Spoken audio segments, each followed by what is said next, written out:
بسم اللہ الرحمن الرحیم نحمدہ و نصلی علی رسول الکریم اما بعد۔ بسم اللہ الرحمن الرحیم۔ فدیہ کیا ہوتا ہے اور یہ کن لوگوں کے لیے دینا جائز ہے؟ فدیہ بیسیکلی جو لوگ روزہ نہیں رکھ سکتے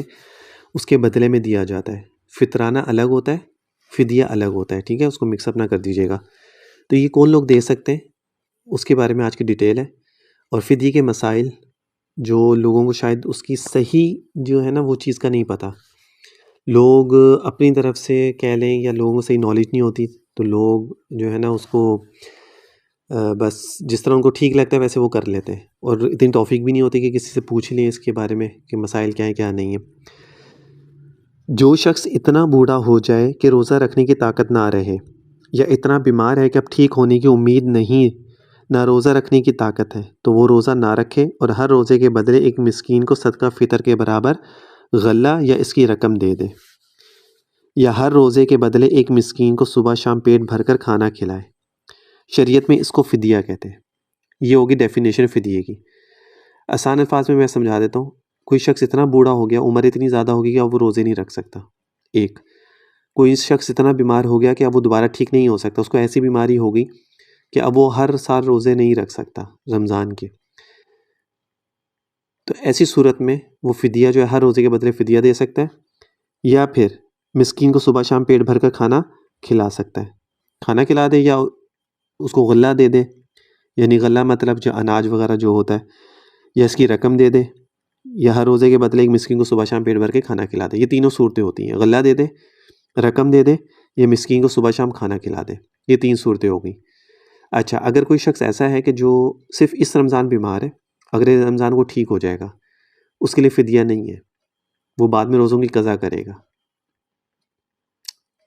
ٹھیک ہے، کیونکہ بعض دفعہ لوگ ایسے بھی ہوتے ہیں نا جو ایک رمضان میں تو بہت زیادہ بیمار ہو جاتے ہیں، لیکن ایک دو مہینے بعد ریکوری ہو جاتی، ٹھیک ہو جاتے، تو ایسے لوگوں کے لیے فدیہ نہیں ہے، بعد میں وہ روزوں کی قضا کریں گے۔ یہ بیماری ان لوگوں کی ہے جو ہمیشہ اب مرتے دم تک روزہ رکھیں گے ہی نہیں۔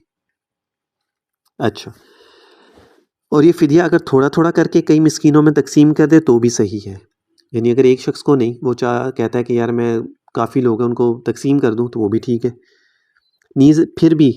اگر اچھا ایک اور یہ بھی ہے کہ اب انسان کو کوئی ایسی بیماری ہے کہ وہ کہتا ہے یار میں تو اب ٹھیک نہیں ہو سکتا، تو میں ہر سال اب فدیہ دیا کروں گا بس،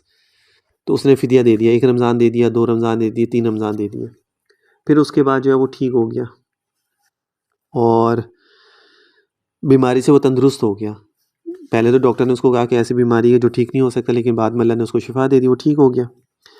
تو سب روزے قضا رکھنے پڑیں گے اس کو، سارے روزوں کی اب اس کو قضا کرنی پڑے گی، اور جو فدیہ دیا تھا اس کا ثواب اس کو الگ سے ملے گا۔ تو یہ مسئلے ہو گئے فدیہ کے۔